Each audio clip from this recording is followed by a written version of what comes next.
And welcome back to another episode of the 100-Year Podcast. My name is Adario Strange, and this week we have with us Kirill Solodskikh from TheStage.ai.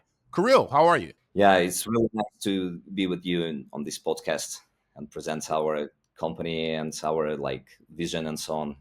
Really happy Well, to be here. thanks for joining us. One of our previous guests, actually a couple of our previous guests, were kind of Ph.D s in computer science, and one of the things that I really want to, foster a bit more on the pod is bringing in the people who actually know the ins and outs of AI, machine learning, engineering, mathematics. And my understanding is you yourself have a PhD in mathematics, but it's a specific kind. It's a algebraic Algebraic topography topology. Algebraic topology. topology. Yeah, I looked a little bit into the area, and it seems like it has so many wide, um, applications or spaces you could approach: cryptography, software engineering, quantitative research. I mean, is that part of one thing we didn't mention at the top is that you were previously a research engineer for Huawei. For those who don't know, Huawei is one of the giant mobile phone companies from China. Yeah. I would I would put them on the same level as like a Samsung or even Apple. Is that is your academic background part of what brought you to Huawei? Like how did you apply what you know to your time there? I know that a lot of PhDs and mathematicians don't use directly the mathematics in AI, and a lot of guys saying it's not can be connected well together. Relevant, yeah. Yeah, but I have applied several mathematical objects branches to artificial analysis. So, and even yes, I have applied some strong, I think not so strong, but good mathematics for a Huawei Insight. Yes, and I have produced the patents for these technologies, and this was directly utilized in the Huawei cameras. So yeah, my team directly participates in the Huawei P50 development. So, and when you do in the picture, so it's neural networks accelerated and quantized with my algorithms as well. And in the field of acceleration, I have found a lot of mathematical intuition can be applied to obtain really great results. In summary, I didn't apply algebraic topology, but I applied some differential geometry to neural networks. I even got some papers on top AI conferences like CVPR 2023. It was oral presentation, top 12 papers among 9K, possibly, yeah. Coming from academia, what did you learn about the technology space, particularly working for a company that is competitive, but not necessarily part of Silicon Valley or even kind of the Western European, technology business space? Like, what did you learn? Like, how did it kind of prepare you to, I guess, get started as a startup founder yourself? Yeah. So first of all, I have learned the difference between scientific results and practical results. So a lot of people from scientific space saying that we are scientific person, this is our theoretical results, that's it, that's how we see, and so on. But in the Huawei, I have learned that I need to guarantee research results. There are a lot of competition inside Huawei. So we have competes with a lot of acceleration teams. So if you wish to be in the product, you need to be the best. So during the year, you producing with your team the technology which can accelerate the neural networks which goes to the products on the next year. So, and all teams around the world participate in this competition, in fact. So, and we do not talking with them, we do not see the results. So we do not cooperate. So we even don't know them actually. So it's really competitive. So nobody can say, hey, I spent so many time and see I didn't sleep and so on. Nobody cares. You just need to bring the results. So you have the deadline, you need to bring the results. So, and I think it's really important. So because I like to be researcher, I like to go deeper, I like to think, I like to brainstorm with my team, I like to do coding and so on. But I also like to see the practical results of my work. And I really learned, and I really see a lot of people from scientific world do not understand these deadlines and practical applications. But in fact, if you will think about the real mathematics, for example, it comes from the real practical applications. So first of all, it's physics, it's world around us. So even all this algebraic topology really can be applied to real world systems and so on.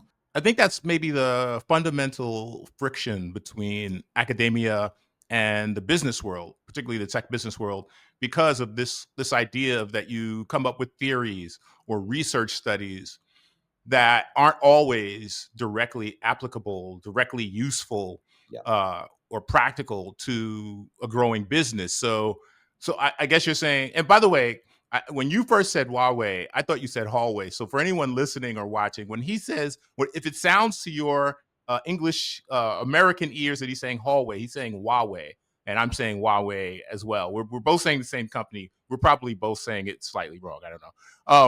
Oh, okay. But when you went to Huawei, I mean, was that kind of like, I guess, was your mission, or was your directive to not worry about practical applications and just focus on research? Did they give you the latitude? Did they give you the freedom to just research, or was there a lot of pressure to deliver results? No, it was research center, but I like in fact I came to I came No, to say Huawei, hallway, whatever. Okay, yeah, okay. I came to Huawei, in fact, after my first startup. So it wasn't backed by VCs.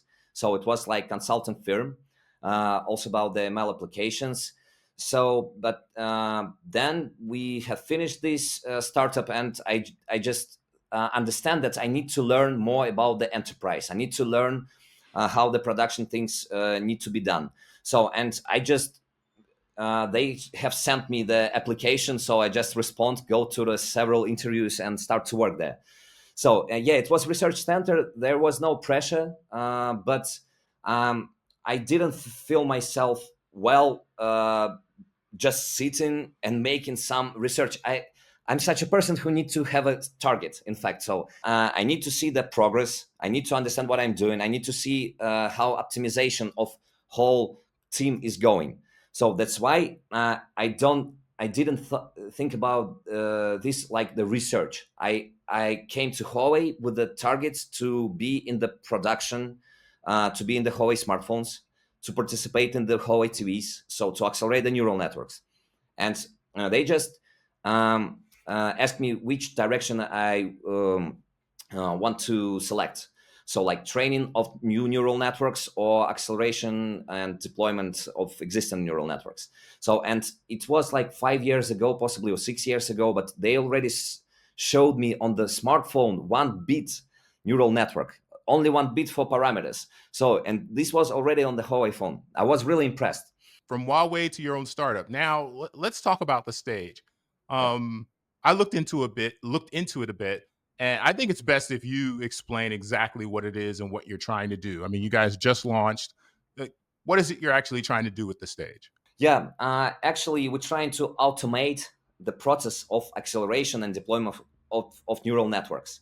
So you can think about this like about the agent. So now we see that AI agents helping to designers to produce like images, videos. They helping to coders to produce the new codes and prototype the new projects faster. So that's the field of deployment and acceleration. It's really hard, and nobody's currently provide these agents for AI engineers who providing to all other people these great tools. For your files, like you always obtaining some compression. Sometimes it's 2x, sometimes it's 5x. It depends on some mathematics of your data, in fact. So we're using the mathematics of neural networks to understand which parameters is not used, how we can compress it. So, and to preserve the quality. Moreover, you can think about it like also maybe you play the game sometimes. Maybe you know the settings in the game, the slider. You can change the Mm-hmm. graphic quality when your GPU not so good, for example. So our technology allows to do the same, but not for the games. Also for the neural networks, we can render neural networks dynamically, changing the slider. So and it will change the size dynamically. So, but preserve the quality as maximum as our algorithms can. So and So, yeah. okay, and who? Well, first of all, why do you call this the stage? I'm curious. Yeah, the stage, just because it's like the stage of models. It's like the scene of the models, and also, Oh, models walking across the stage. I get yeah, it. I yeah, get it. Okay, and gotcha, gotcha. also staging. It's like the some it's some timeline in your development. So it's like before the production you make the staging for tests and so on, and it's like, in fact, we like providing the staging for the models. We're doing the inference simulation, so it's like to check your plane before doing the flights. You already can understand which costs you will have, which performance you will have, which quality you will have. So comparing to existing like tools, which propose to you apply some algorithm and be happy with the output quality. So with our algorithms, if you don't happy with the quality, you just moving the slider a little bit, obtaining a little bit bigger model, but it suits your quality. So we formulate the inference optimization problem like the business problem. So we set up the cost of the neural network and the quality, and provide the trade-off, and you can select any trade-off on the curve on this plot. So and for some customer, they need, for example, 1 GB model. For another customer, need bigger model. So we allow to change it dynamically without understanding what is the compression. Validate your neural network and download it and deploy with single line of the code to any hardware. Why didn't you go into something like finance, like quantitative, research, or autonomous driving, which would seem to be almost, at least to my mind, more directly relevant to kind of your final, thesis work. Like, what took you in this direction? I mean, we know you just mentioned that you were kind of like developing this stuff before the hype. So we know AI is hot now, but why didn't you kind of go in these other directions that were clearly available to you like earlier? Quantitative research, it was my first job. Actually, it was on the I was on the fifth grade, possibly, or like fourth grade. Yeah, and it's actually it was the field, and it's still the field where a lot of mathematicians involved. So they solving the really interesting questions. So and it was about maybe 10 years ago. Yeah, it was 10 years ago. And I was the student at Moscow. So, and I need to find some place where I can apply my mathematical erudition. So, and I have found this really interesting. But after work 3 years in this field, I understand that I need to also make my erudition wider in machine learning generally. So for me, it's I like to take the abstract knowledge. So I like to take a lot of examples and formulate some general rule for that. Just because I have learned mathematics for 10 years, you just learning every year a lot of branches. So every year, like learning about 6 branches in mathematics, they all different, but they're so actually after you will learn it several years, you will see how close it so to each other.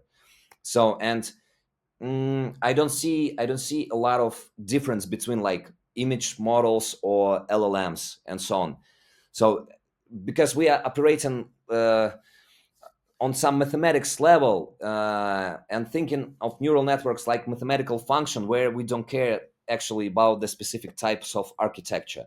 I have learned about all neural networks. So I have learned about the images. I have learned some NLP. So I have learned about some videos. I have worked directly with some metrics camera on the phone and so on. I have in fact obtained a lot of erudition, and you even don't know when it's become useful. I mean, your love of abstraction makes sense. At least my experience is, you have people who, in various fields, attempt to think abstractly or develop abstract concepts and projects, but they lack the foundation. And that's kind of like the wrong way around, Yeah, yeah, yeah. because you're just abstracting on nonsense. You don't actually know the underpinnings on, upon which your abstraction is built. So once you master the basics, as you have in mathematics, then yeah, it seems like the natural progression is to become more interested in abstract thinking. So I'm curious, like, so since you have this, I've spoken to many, engineers, people involved in AI, and they will readily admit that they are not strong in math.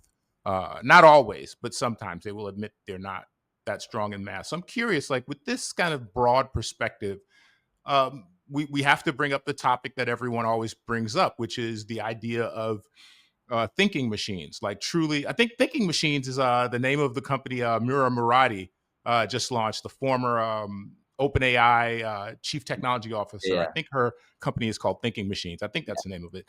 But this idea of thinking machines, think machines that actually have like some sort of self-awareness, a form of consciousness where they don't just perform responses to code, but they begin to actually cogitate and come up with their own concepts and ideas. And I guess some people, when they think forward toward the idea of super intelligence, there's the idea that, you know, these AI systems would come up with new, you know, math for physics, new Mhm. scientific calculations for medicine, you know, cures for cancer, that kind of thing. Like, how do you see all of this now that you're, you know, you've kind of progressed past this foundational, fundamental learning and rigor, and you've done all the, and now you're thinking abstractly. Does any of this make sense? Does it seem like, you know, realistic or not so much?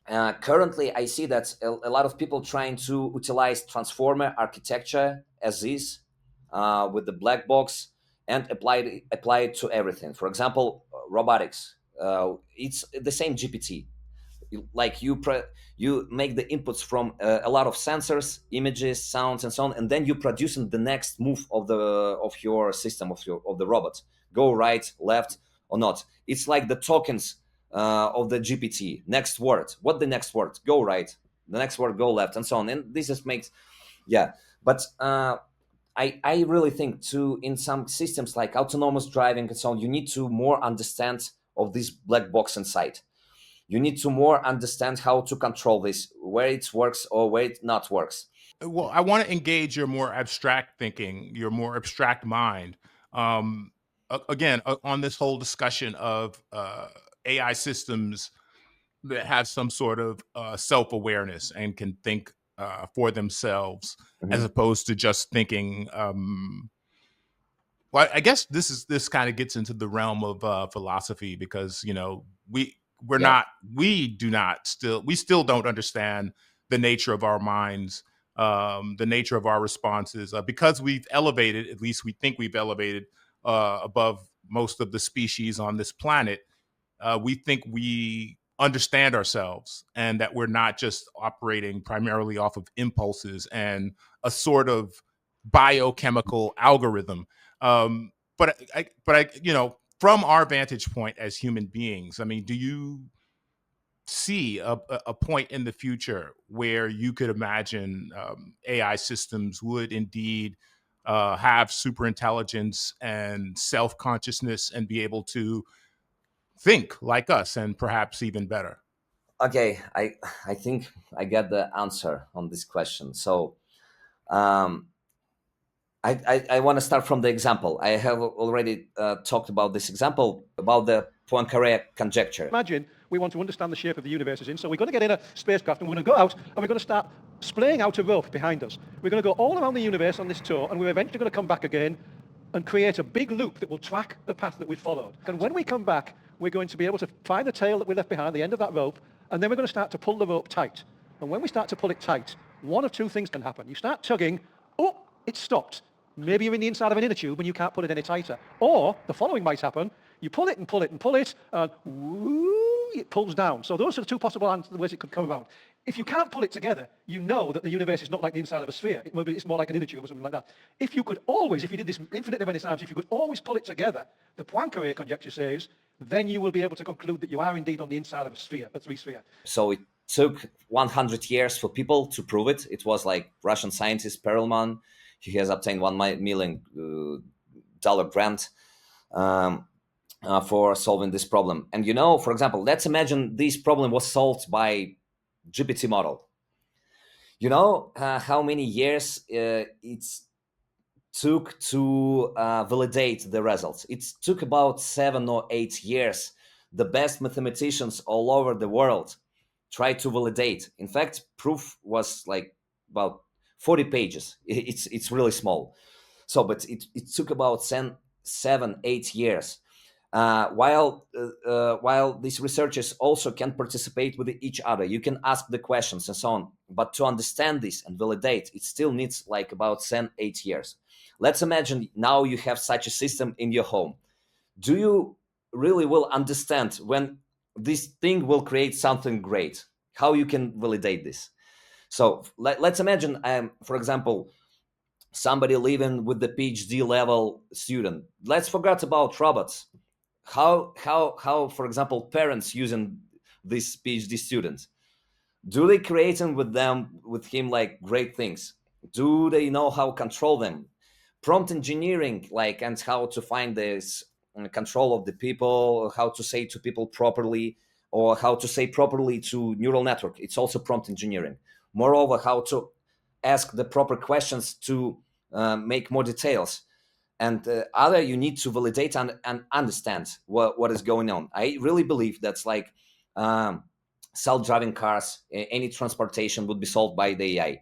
I really believe that the things like taking delivery, making the cleaning and so on, optimization of our living, like as previous cars has optimized our transportation comparing to the horses. Yeah, now we will optimize our transportation much more with the AI.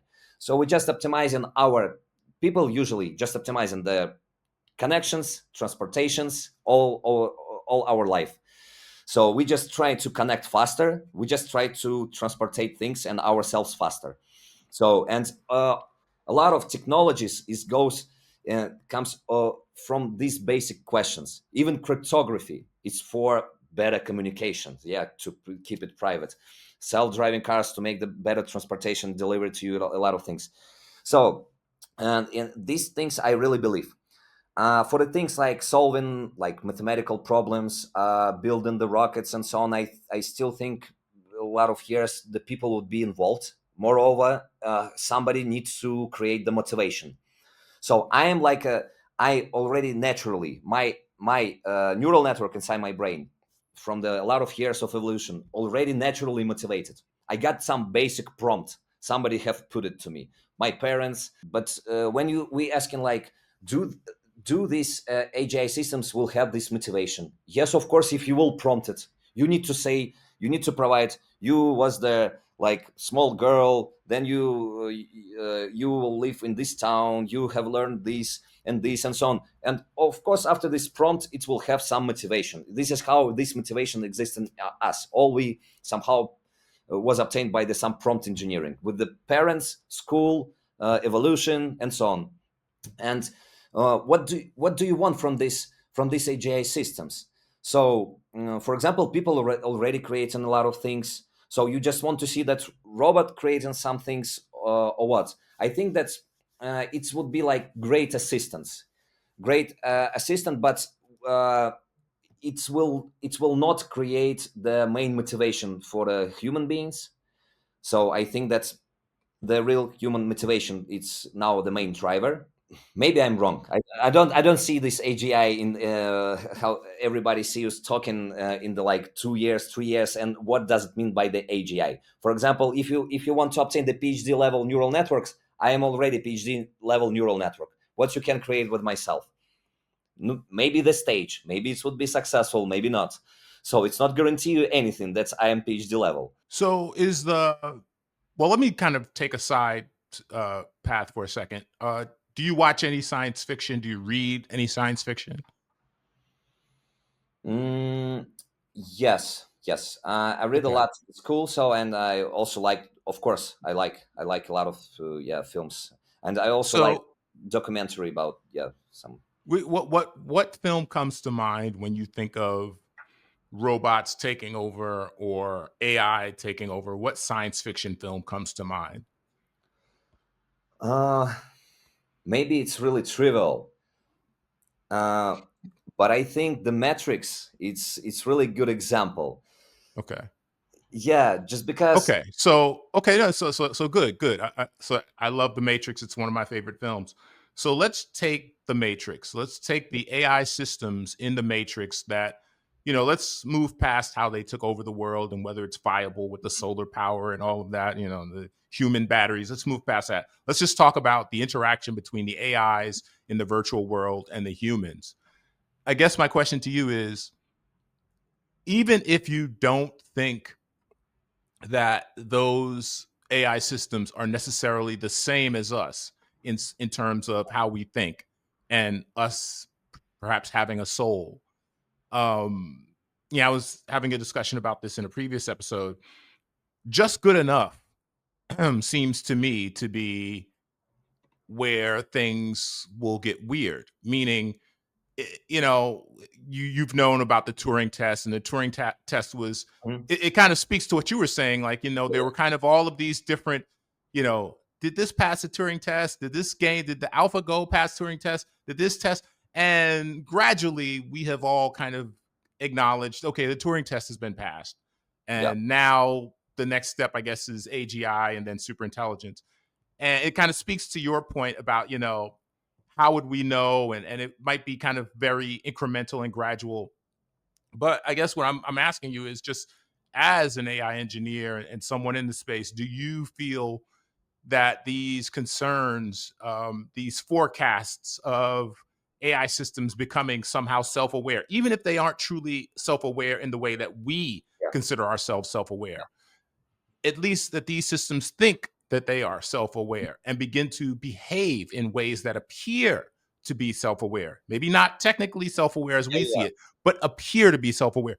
Do you see that coming? Because I'm just starting to see. I'm speaking to some people who are skeptics, Mm-hmm. and I love the skeptics because it grounds us and it makes us think about harder questions and it makes us question our fantasy mind, right? Yeah. But then I'm wondering, okay, we still don't know how our mind works. Yeah. So it seems like kind of the sky's the limit. It seems like anything's possible. I mean, so do you not envision a time where we would have machines that at least appear to be thinking the way we do, and perhaps even better? Is that No, inconceivable? yeah, I think we're living in this time actually. So I just want to split the marketing, which we see about the AGI, just because if we see some marketing articles, they not specify what the AGI is. Yeah, they try to blow your mind by this word. I really believe that from now we will see much greater results. So we will these like AI systems will work in the space, in the moon, in the Mars, and so on, where we cannot work. They will investigate how to control uh, some things like solar energy and so on much better, just because we cannot handle it. And I really believe that we will see the really great results. But I just don't like the comparison with the PhD level engineer or somehow. So I know a lot of PhD level engineers. I have studied with them, and um, this is I don't think this is the target of humanity is the part, but this is, you will not be happy just because your friend PhD student Well, or well, let's take it away from PhD, because yeah, that's generally it's a rigor, yeah, yeah, expertise in a particular silo, yeah. of knowledge. That's not necessarily needed for an AI system to achieve what we might think or perceive as consciousness. So I guess I'm going to let you off of this topic, but I just I want to kind of drill down. Are you not concerned that at some point in the future we will have to, as humans, we will have to contend with AI systems being self-possessed and wanting to do things their own way without our control? Does that not concern you in any way? Do you think it's unrealistic? No, no. I think we will only benefit from all these technologies. So we will make much more scientific results. We will find some ways how to be immortal. So we will find ways how to utilize more energy, how to spread ourselves as well. I believe, really, and I really think that we will all only benefit from that. That's the positive blue sky scenario. Yeah. The other side of that is, what if I have an enemy that never sleeps? What if I had a competitor that never sleeps? Um, A competitor, by the way, not just because, for an AI system, money wouldn't necessarily mean anything. And humans generally compete for money, which leads to the acquisition of resources. So we would have to, in this case, break it down to resources. So what if I had a competitor for resources on this planet? Energy, land, you know, water, water for electricity production, whatever. yeah. Um, and that competitor never slept. And that competitor had a hive mind. So it wasn't just one competitor, it was 50,000 competitors, never sleeping, competing with me, the human, for Earth resources. Not my friend, not my buddy, not my assistant, not my therapist, but like a competitor that never sleeps. In this way, I think that all people will try to kill everybody and fight for the resources. It's not the question for fight between the AI and the humans. We will not obtain like enemies in the AI systems. Moreover, a lot of years ago, like millions, billions years ago, we started from the simple cells, but they combined together with the bigger organisms to handle more complicated questions, to spread the life. Yeah, so to optimize some special function. Optimize function, it's like immortal life. So you spread in this life from one cell to another. For 1 billion years, it was beneficial to group. So first of all, it was grouped by the cells. Then these small organisms grouped with the like bigger organisms like we are. After that, we have grouped together to the society. Like we all the cells of the society to cooperate with each other. All right, so you see a symbiotic relationship. Like yeah, like between any dynamical systems. If we will develop the moon, if we will develop the Mars, we will have much more space. So it means like, and universe is infinity possibly. So if we can travel to any part, there a lot of space, and we don't need to fight with each other. Just because now on the Earth still a lot of space. That's why people do not kill each other. So we still exist. We got the positive dynamic. I'm going to leave it there. I won't press you more on it, but I do want to just add the reason I don't necessarily see it that way is because if we just look at the development of the human species, and you talk about millions of years ago, we talk about you can look at Homo habilis, Australopithecus, the Neanderthals. These are all kinds of human species that led to who we are now, Homo sapiens. I think before that, Homo erectus. And you look at these past versions of proto-human tribes, categories, and we took over. They're gone. It's not like there's over in the well, maybe there are somewhere and we just don't know it, but it's not like over in Alaska the Neanderthals are just over there hanging out and they're like, yeah, we kind of, our numbers are smaller but we coexist with the Homo sapiens. No, they're gone. And the key difference with that, though, is at least in that case, we kind of sort of looked alike. Sure, there were different head shapes and brow ridges and everything, but we sort of kind of looked alike. So you can see it as evolution, right? This is perhaps a different kind of evolution, but one where we don't look anything like the next level.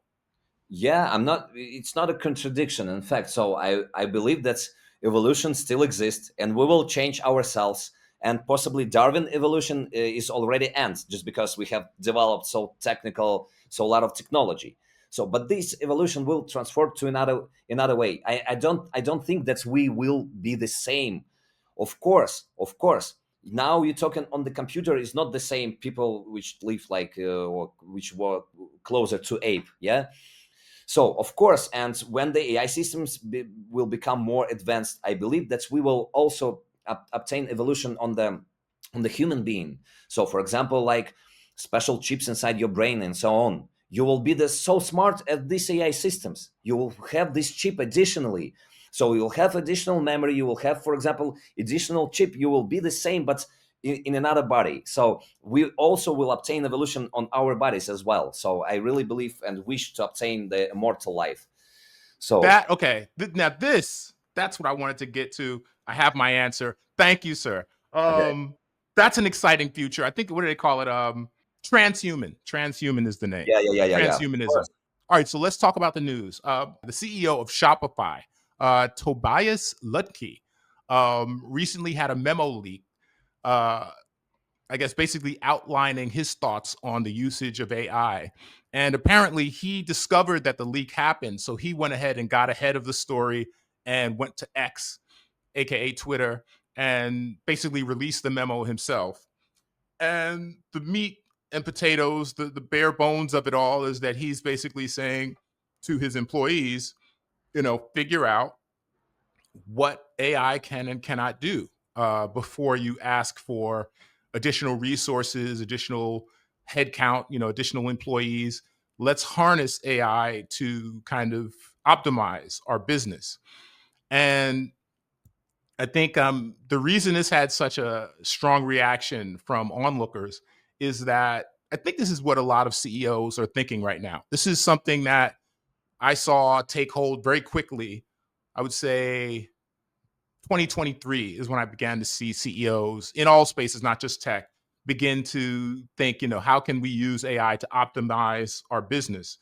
But they do it subtly, and they do it in a way that is kind of, very polite,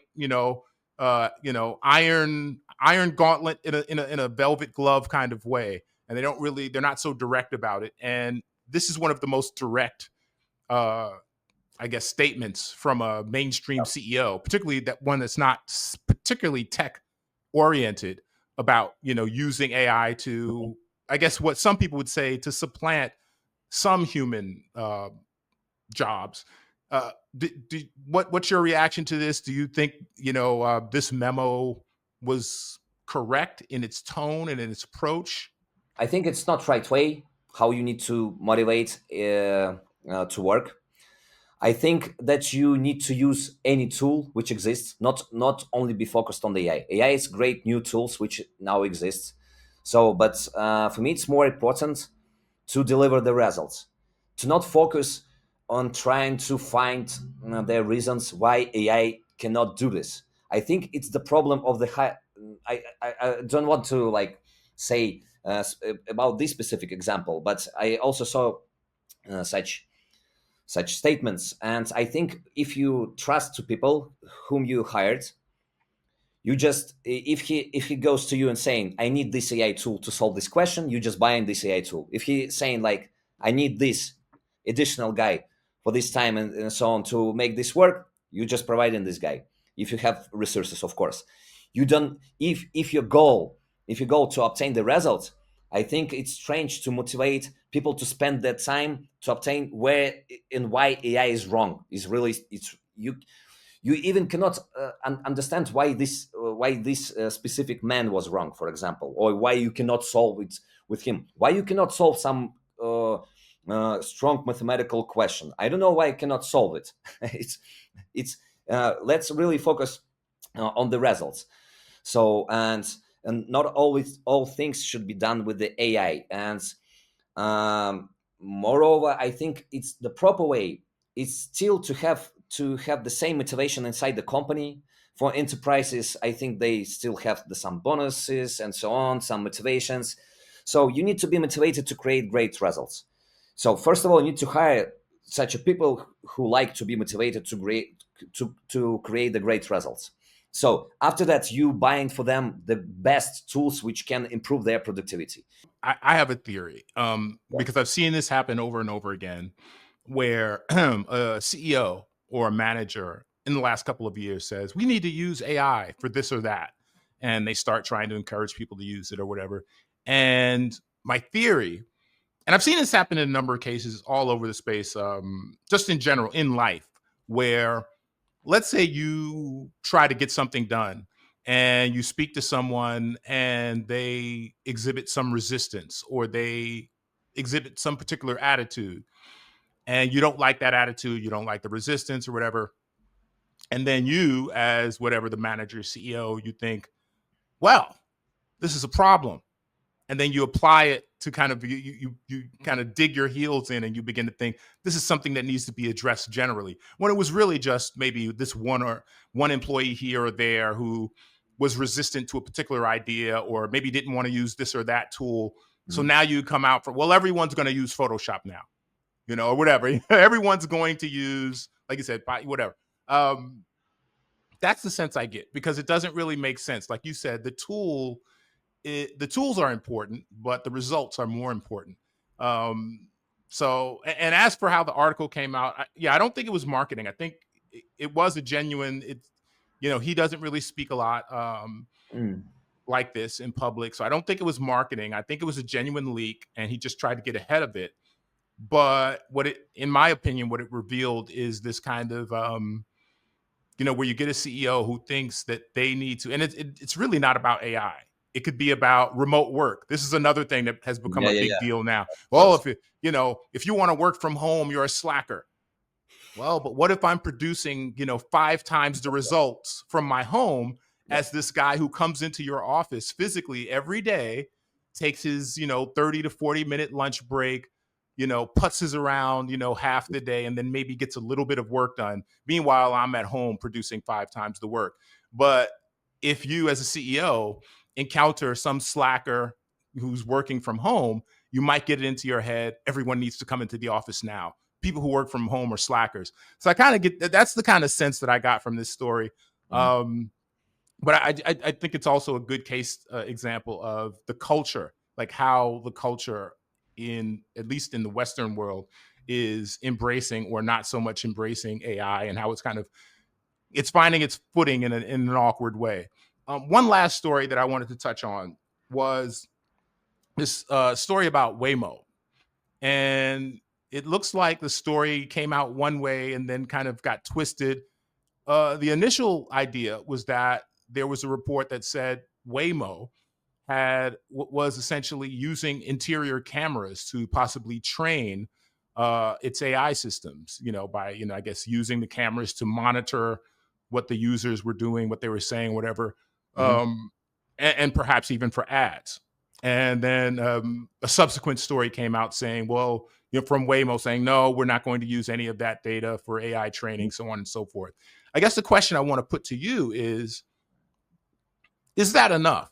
Meaning, when a company like Waymo or any other company using AI systems comes forward and says, we're not going to use your data to train our systems, is that enough?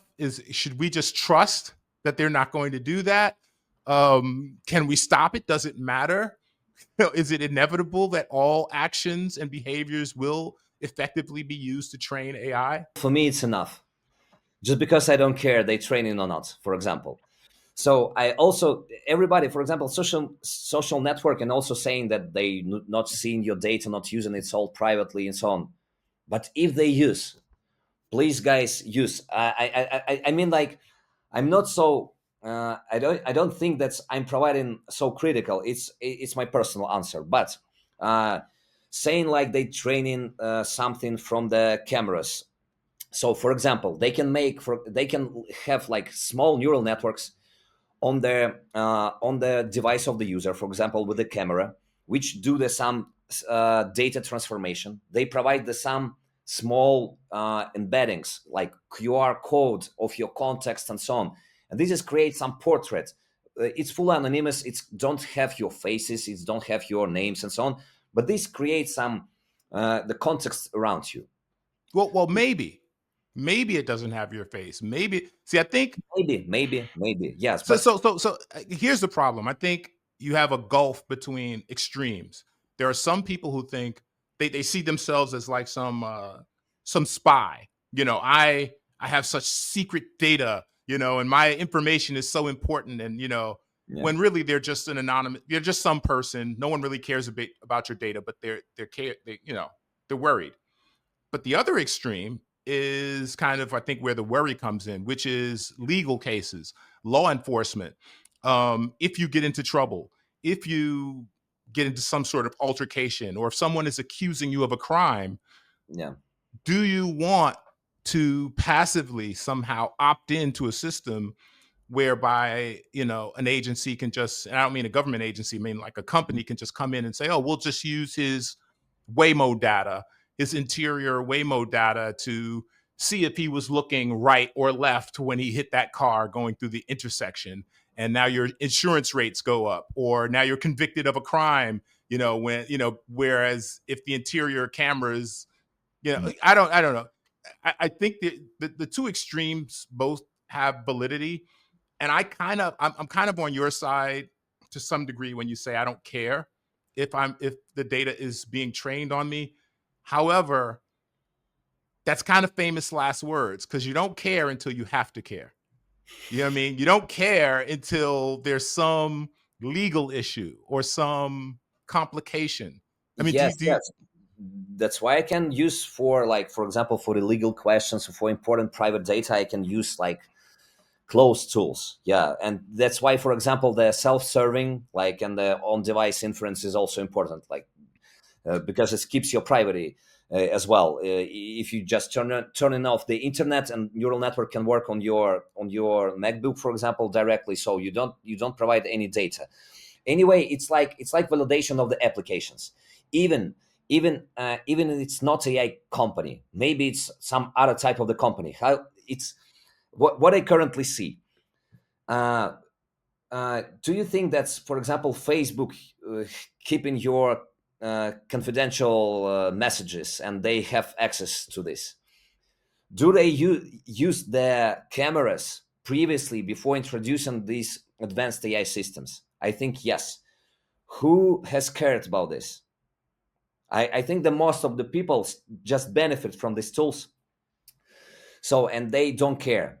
A lot of applications exist where the creators can get your data. This is the question, how they will use it. We see that the most applications use it in a good way. So somehow we see the leakage and the problems, but the whole dynamic, I think it's positive, just because the most people are good. Okay. I'll leave it there. I won't press, but I do have to weigh in. I don't know if I agree with that, because I think I agree that most people are good fundamentally. Most people are good. But it's not the single person I'm necessarily worried about when I walk down the street or when I enter a store. You may have problems here and there. Mhm. I'm worried about systems, and particularly systems of government, systems of business, that aren't necessarily put upon to have a good or not good code. They are put upon to basically do what is in their best interest as a system.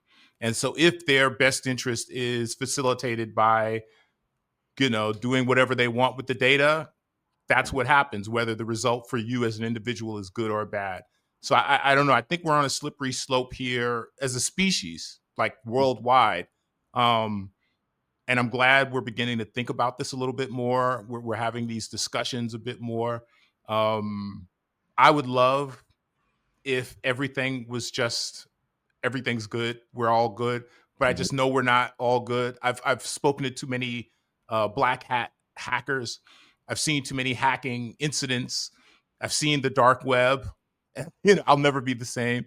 Mhm. Um, so I know bad things happen, and I just, I think there is reason to be at least somewhat concerned about perhaps not Waymo, because Waymo has pledged that they're not doing anything with the data.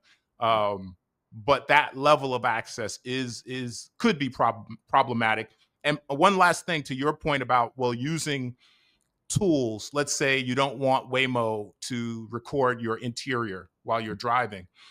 Well, to train, or whether it's pre, let's say 2019, and they're just using it to monitor you, like you kind of gave the example with Facebook. Well, we're getting to a point where you're not going to be able to buy a car without interior cameras. You're not going to have a phone that doesn't have not just Yeah, yeah, cameras but sensors. yeah, Um, Same thing with like apartment buildings. Key locks are beginning to get phased out, and now you're getting magnetic, swipes. yeah, So at some point, you don't really have a choice if you decide to live in large cities, big yeah, yeah, yeah, societies. exactly. Yeah. So I don't know. I mean, I'm optimistic. I'm glad you're optimistic, particularly since you're building these tools. Speaking of which, remind us as we kind of get out of here. tell us the URL. Kind of remind us exactly what you're trying to do and how people can reach out to you. So we got like Twitter. We got also on the app .TheStage.ai the special form, and also email where we can contact as well. So I can share my personal links on this Yeah, video. so is it TheStage.ai? Yeah, we got TheStage.ai and app.TheStage.ai as well. So just because app.TheStage.ai it's our product and platform, and TheStage.ai is just our like presentation about our team. It's like some cool design stuff and so on, but more informative, it's app.TheStage.ai. And are you on any of the social, like, do you have particular social media place Yes, that I have you? LinkedIn, Twitter. So I got open accounts. I also have with the open emails and so on. Yeah, everybody can connect with me directly. So do not hesitate yourselves, of course. Awesome. Okay, and you can check out previous episodes of the 100-Year Podcast at 100year.com. You can check out our newsletter at the 100-Year, well, not the 100year.substack.com. And that's where we publish the 100-Year Lens, where we talk about the topic of AI and just futurism in general, AI in general. Also, we are now available, our videos are available on Spotify, so you can check us out there. So again, thank you, Kirill, for joining us. I really appreciate it. This has been the 100-Year Podcast, and we will see you next time.